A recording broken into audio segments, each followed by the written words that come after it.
Olá, boa noite. Este é o Cenário Econômico, transmitido pela TV Brasil com emissoras públicas de todo o país, diretamente aqui dos estúdios da B3, no centro da cidade de São Paulo. Dia agitado na economia, vamos então conferir os destaques de hoje. O PIB cresceu 0,2% no segundo trimestre, puxado pelos serviços. Veio magrinho, mas veio dentro da expectativa do mercado. Petrobras anuncia reajuste do diesel nas refinarias. Esse vai ser o primeiro reajuste depois da greve dos caminhoneiros e vem com subsídio do governo. Reajuste de servidores é adiado para 2020. O presidente Michel Temer voltou atrás nesse reajuste. Ele está previsto na peça orçamentária, mas tem uma medida provisória que coloca esse reajuste para 2020. Você confere os detalhes e a importância dele.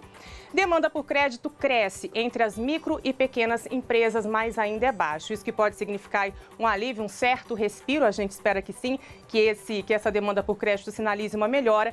É o que a gente precisa, né, por causa desse resultado do PIB. E no estúdio, os impactos da alta do dólar no trigo. A gente sabe que bate no pãozinho, nas massas e os detalhes você confere agora no Cenário Econômico, que está começando.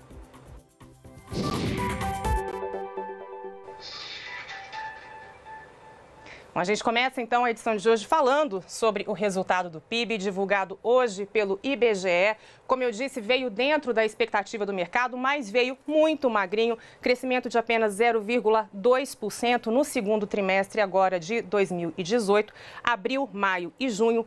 1,693 bilhões de reais. Na comparação com 2017, o crescimento de apenas 1%. E, no acumulado de 12 meses, um crescimento de 1,4%. Esse resultado aqui foi fortemente influenciado pela greve dos caminhoneiros, finaliza em junho. A gente teve a paralisação em maio, reflexos em junho. Então, esse PIB é interrompido. Ele já era, né, esperado um PIB baixo, um crescimento baixo. Mas o que aconteceu foi que a greve dos caminhoneiros impactou ainda mais o resultado do PIB, ficando então em 0,2%. Esse resultado aqui de crescimento econômico nos coloca no mesmo patamar de 2011. Quer dizer, já faz bastante tempo e a nossa economia hoje está do tamanho que era lá em 2011. Os destaques do PIB: serviços. O crescimento econômico nesse trimestre foi puxado pelo setor de serviços. O que é que isso significa? Que não teve crescimento econômico de fato. A atividade econômica que está lá na indústria, no setor produtivo, esse crescimento não houve. Foi puxado pelos serviços, uma alta de 0,3%. Consumo das famílias ainda teve um fôlego, né? Foi puxado 0,1%, mas a gente sabe que esse consumo das famílias está pressionado pelo desemprego alto, pela falta de crédito, pela inadimplência. A gente confere todos os dias aqui no Cenário Econômico, as famílias estão endividadas. Então, esse consumo que ainda está pressionado, teve aqui, respondeu por 0,1% de crescimento, é até para se comemorar. Consumo do governo, 0,5%. O governo também está pressionado, com as contas no vermelho. Com isso, deixa também de investir, mas ficou positivo em 0,5%. Agora, agropecuária, crescimento zero. Muito em parte por causa da greve dos caminhoneiros, que impactou o setor. A gente destacou muito isso aqui durante a greve, principalmente o setor aviário. A gente viu as perdas, leite, frango, aquelas cenas horríveis que a gente noticiou aqui, inclusive. E toda essa perda está aqui no PIB, está refletida aqui, resultado da greve dos caminhoneiros. Isso aqui é importante porque, em geral, o PIB, o nosso crescimento econômico, é muito puxado pelo setor agropecuário e, por conta dessa influência da greve dos caminhoneiros, 0% de crescimento. A gente tem os destaques negativos, como eu disse. Indústria encolheu 0,6%. Resultado de quê? O setor está parado, as plantas estão paradas, há ociosidade justamente porque as famílias não estão consumindo, porque o desemprego está alto, porque o crédito está difícil, porque as famílias estão endividadas. Qual é o resultado? O setor produtivo cruza os braços e a gente tem essa queda aqui de 0,6%. Investimentos, queda maior ainda, 1,8%. Isso aqui engloba tanto investimentos do governo quanto investimentos do setor privado, que é esse que eu acabei de falar aqui, por exemplo, da indústria, que é o que de fato faz o país crescer, que gera riqueza, que gera, sim, crescimento econômico, né? Construção civil, queda de 0,8%. A gente sabe também que a construção civil é o setor que emprega muita gente. Então, aqui a gente vê esse resultado muito, né, em paralelo, fazendo a conexão com aquele resultado do desemprego que a gente viu ontem aqui também do IBGE. Opa! Vamos aqui para essa tela, a gente tem aqui uma comparação na variação trimestral do PIB brasileiro. O que é que isso significa? A gente está aqui em 2015. 2014, que não aparece aqui na tela, é o momento em que fecha um ciclo de crescimento. Aqui em 2014, a gente tem o início da recessão. E a gente vê aqui, ó, tudo isso aqui é baixa de PIB, 2016. Aqui em 2017, alguma recuperação. E aqui em 2018, esse resultado lento, essa retomada lentíssima que a gente está vendo aqui. O que é que isso significa? Aqui em 2016, a gente está em recessão e aqui a gente começa a sair da recessão apenas em crise econômica. Esse resultado aqui de 2014, que não aparece na tela, é o melhor resultado que a gente teve anteriormente de crescimento do PIB. Onde nós estamos aqui hoje, nesse trimestre, representa uma diferença, uma distância de 4% em relação a esse melhor resultado de 2014. Se a gente for pensar esse ritmo de crescimento trimestre a trimestre, significa o quê? Que a gente só vai voltar a crescer, como aqui em 2014, antes da crise, em 2021, 2022. Bom, a gente tem uma análise do economista Jason Vieira, que falou com a gente, estava ali na correria, mas comentou o resultado do PIB para a gente. Acompanhe o que ele disse. Vanessa, é importante ressaltar nesse número do PIB é que houve sim um grande impacto da paralisação dos caminhoneiros. A nossa expectativa antes revisada era de 0,8%, foi revisada para 0,4% e o resultado real foi 0,2%. Então pode-se ver que sim, houve um impacto muito grande da paralisação. Um ponto importante é que havia um ciclo de recuperação da atividade econômica nesse período, foi refletido exatamente por alguns números positivos, por exemplo, o consumo das famílias e o consumo do governo, mas ao mesmo tempo a indústria sofreu e houve um dos principais impactos nesse ponto. A questão também da paralisação é o impacto futuro. Os índices de confiança se deterioraram, a atividade econômica também se deteriorou e aí o elemento eleitoral acabou ganhando corpo acima das expectativas. Então é um cenário desafiador, o PIB foi fraco, mas ainda estamos no crescimento. Vamos esperar agora, depois das eleições, qual que vai ser a reação da atividade econômica no Brasil. É isso aí, até a próxima. Obrigada, Jason, pela sua análise. A gente vai agora, então, ver como é que fechou o mercado financeiro hoje. Olha, Ibovespa fechou em uma alta pequena, 0,49%, acima dos 76 mil pontos. Vamos ver como é que ficou o dólar hoje. Fechou em baixa, 1,78%, mas ainda assim pressionado, R$ 4,07. A gente tem aqui uma comparação, a máxima do dia chegou a atingir R$ 4,17, muita coisa. Apesar de ter fechado em baixa, em agosto a gente já tem uma alta acumulada de 8,49% e no acumulado do ano, 22,89%. Uma alta, uma pressão que deve continuar, essa pressão está atingindo todos os emergentes. Por quê? Porque os investidores vão em busca do dólar para garantir, para ter segurança. Isso tem impacto aqui no Brasil, tem impacto na Argentina, tem impacto na Turquia. E tem um impacto direto naquilo que a gente consome no dia a dia, principalmente as famílias de mais renda, de renda mais baixa. Pão, macarrão, bolo, tudo que vem do trigo, da farinha de trigo. Eu conversei então mais cedo com o presidente da ABIMAP, a Associação Brasileira das Indústrias de Biscoito, Massas Alimentícias, Pães e Bolos Industrializados. Cláudio Zanão, e você confere agora a entrevista. Bom, essa movimentação do dólar, essa alta do dólar, a gente sabe, impacta em vários setores, impacta também na farinha de trigo. Por isso, estou aqui, né, Cláudio? Explica para a gente qual o impacto que vocês preveem no setor dessa oscilação, desse aumento do dólar. Deve ter aumento de preço na prateleira? A nossa associação representa 3 categorias de produtos, que são os biscoitos, as massas alimentícias e os pães industrializados, os pães de forma. E tem uma pressão de aumento já de 5% a 10% que já se iniciou no mês passado e deve percorrer ainda esse mês e o mês que vem. E se iniciou no mês passado, porque a gente tem visto essa alta do dólar mais forte agora, né? Mas já anteriormente já tinha essa pressão. Como é que funciona esse mercado para que a gente entenda? O trigo, metade do trigo consumido no Brasil, em média, é importado. Então nós temos a pressão do câmbio sempre exercendo um fator preponderante de aumento ou não. Não há pressão hoje de volume de trigo. O trigo está muito bem estabilizado. Então, só o dólar é que está fazendo com que haja uma reação e um aumento. Quer dizer, e o dólar impacta porque a gente compra, como você disse, trigo de fora, né? Correto. De onde que a gente compra e por que que esse nosso exportador ele é tão suscetível a essa variação de preço? Como é que é esse mercado do trigo? O Brasil consome, em média, 10, 11 milhões de toneladas de trigo por ano. E metade, em média, nós produzimos, principalmente estados do Paraná e Rio Grande do Sul. A outra metade nós vamos buscar no Mercosul, Argentina, Uruguai e Paraguai. A Argentina, ela consome, em média, 6 milhões de toneladas por ano, mas chega a produzir 12, 18 milhões de toneladas. Então, ela tem um excelente excedente exportável. Quando a Argentina tem algum problema de clima, ou seja, até de político, nós vamos buscar trigo na América do Norte, Estados Unidos e Canadá. Já é um frete a maior e, por ser fora do Mercosul, nós temos uma tarifa externa comum, a TEC, de 10%. Fica mais caro, né? Fica mais caro. Então, o Brasil ele se abastece normalmente no Mercosul ou na América do Norte. Perfeito.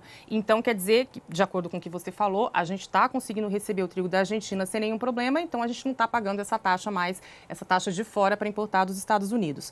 O problema é que o dólar impacta também o preço do trigo lá na Argentina. Exatamente.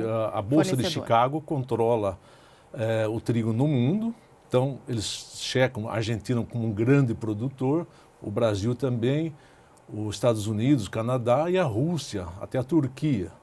Então, não há hoje um aumento previsto para a demanda e oferta, está bem equilibrada. É apenas a parte câmbio. Metade sendo importada, o produtor nacional começa a se balizar pelo trigo importado e aí há os aumentos sucessivos.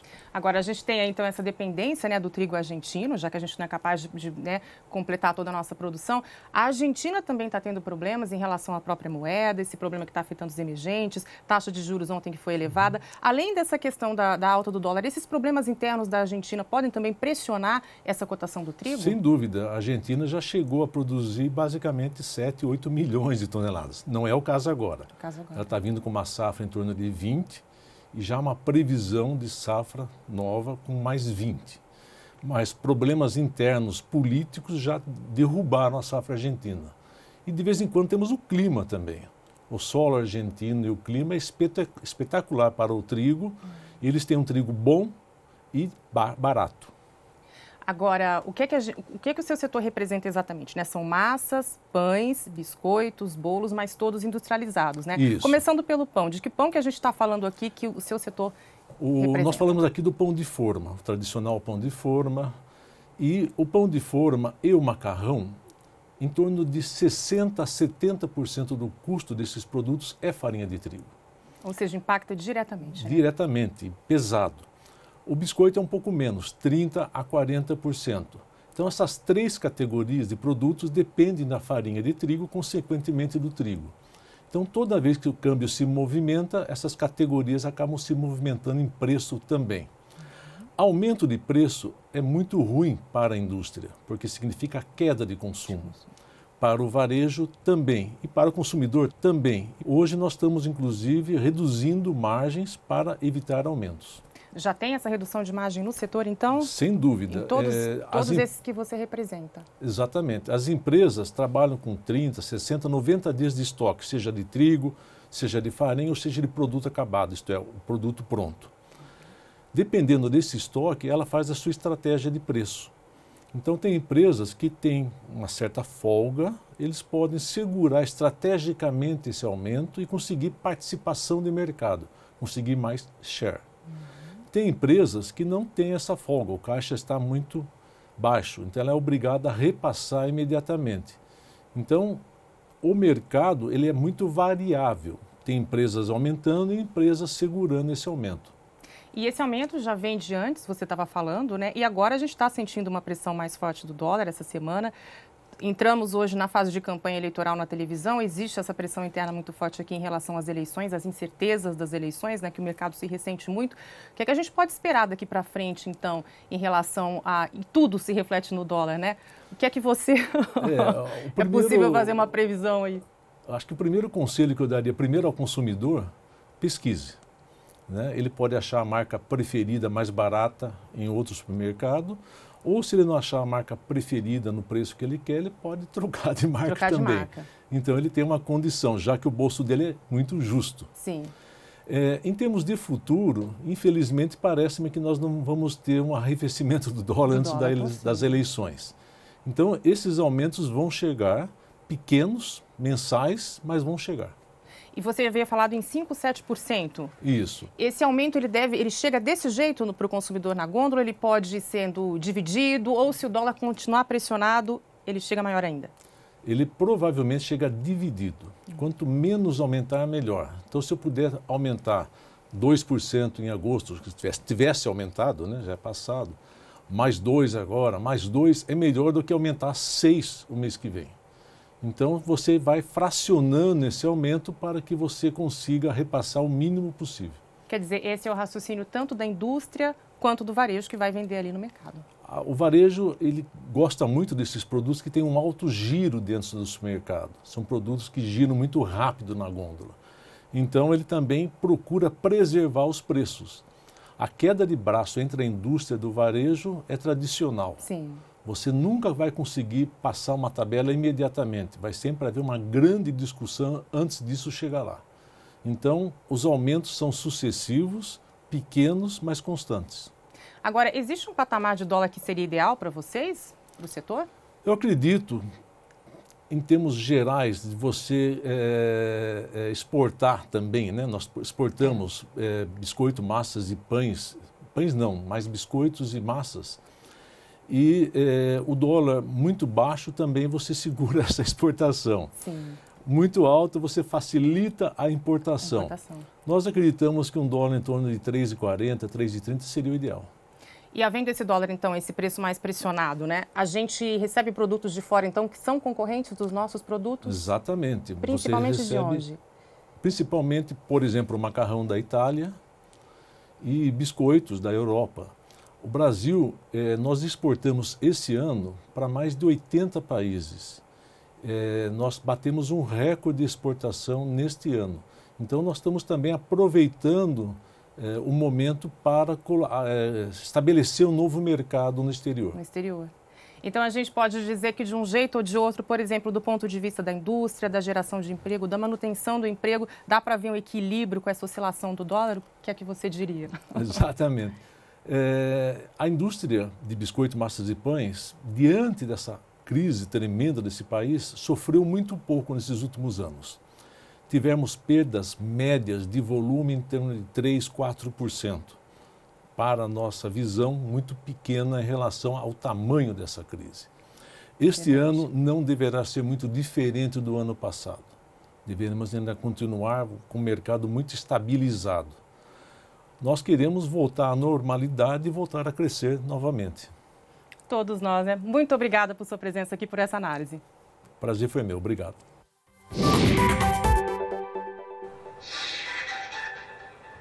A gente segue agora para um rápido intervalo. Não sai daí. Estamos de volta com o cenário econômico. O governo mandou hoje para o Congresso Nacional a peça orçamentária de 2019. Ela tem lá números importantes para a economia e adiou o reajuste dos servidores, mas aí por meio de uma medida provisória. Quem conta tudo para a gente é Pedro Pontes. Pedro, boa noite. Explica isso para a gente. Muito bem, boa noite, Vanessa. Boa noite a você que acompanha o cenário econômico. O novo salário mínimo está previsto para ser de R$ 1.006. Esses valores estão na proposta de orçamento do ano que vem, encaminhada hoje ao Poder Legislativo. Atualmente, o salário mínimo é de R$ 954. Em abril deste ano, a estimativa para o mínimo no ano que vem era de apenas R$ 1.002. O reajuste do salário mínimo, se aprovado pelo Congresso, passa a valer em janeiro do ano que vem, mas o pagamento é a partir de fevereiro. Entretanto, o governo ainda pode mudar o valor caso haja alteração na previsão para a inflação deste ano, que compõe a fórmula para o cálculo do reajuste do mínimo do ano que vem. Se confirmado este valor de R$ 1.006, será a primeira vez que o salário mínimo, que serve de referência para cerca de 45 milhões de pessoas, ficará acima da marca de R$ 1.000. O reajuste do salário mínimo causa impacto direto nos gastos do governo, já que os benefícios pagos pelo INSS aos aposentados não podem ser menores do que um salário mínimo. O governo projeta que cada real de aumento no mínimo produza cerca de R$ 300 milhões ao ano nas despesas do próprio governo. Mas, segundo o cálculo do DIEESE, o Departamento Intersindical de Estatística e Estudos Socioeconômicos, o salário mínimo necessário para custear as despesas de uma família de 4 pessoas com alimentação, moradia, saúde, educação, vestuário, higiene, transporte, lazer e previdência seria de R$ 3.067 ao mês em julho deste ano. O governo vai publicar uma medida provisória na próxima segunda-feira para adiar o reajuste dos servidores do Executivo Federal. A previsão é de que a medida libere 4,7 bilhões de reais no orçamento da União para o ano que vem, que o próximo governo poderá investir em outras despesas. O anúncio do adiamento foi feito pelo ministro da Fazenda, Eduardo Guardia, durante a apresentação do projeto de lei orçamentária anual para 2019. É isso, Vanessa. Para você, uma boa noite, bom fim de semana, para você e também para quem acompanha o cenário econômico.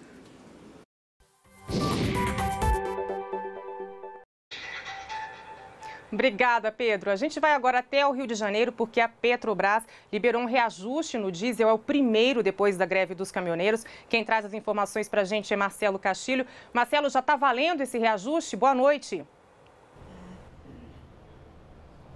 Boa noite, Vanessa. Boa noite a todos. Tá sim, a Petrobras anunciou hoje o reajuste de 13% no preço médio do diesel nas refinarias. Com isso, o preço do litro sobe de 2,0316 para 2,2964. Não havia um reajuste desde o 1º de junho.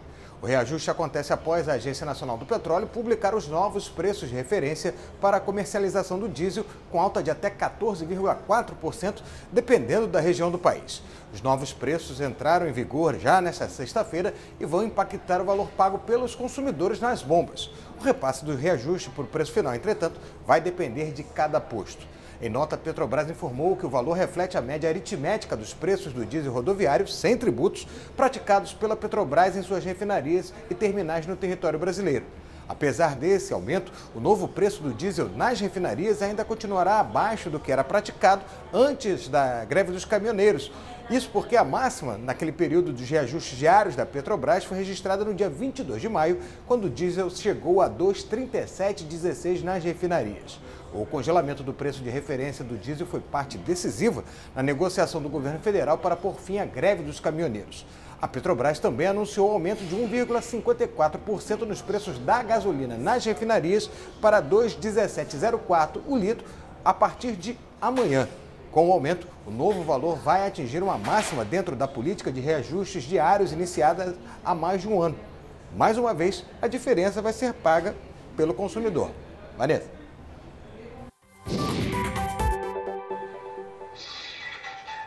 Sempre, Marcelo. Obrigada pelas suas informações. A gente vai chegando ao fim. Sexta-feira, vamos com boa notícia. Cresceu a demanda de crédito pela micro e pequena empresa. É isso? Priscila Cash, boa noite para você. Boa noite, Vanessa. Boa noite para todo mundo. As micro e pequenas empresas de varejo e serviços de todo o país continuam cautelosas na hora de investir nos negócios por causa da recuperação lenta da economia, segundo pesquisa do Serviço de Proteção ao Crédito. 73% dos empresários entrevistados disseram que não planejam contratar crédito nos próximos meses. Eles acreditam que vão conseguir manter o negócio com recursos próprios e também consideram as taxas de juros muito altas. Mas existe um grupo de micro e pequenos empresários que pensa diferente. 14% deles consideram a possibilidade de contratar crédito pelos próximos 3 meses. A maioria pretende usar o dinheiro para pagar dívidas, reformar a empresa e comprar equipamentos e maquinários. A pesquisa abrange 800 empresas com até 49 funcionários localizadas em todas as regiões do país. Vanessa.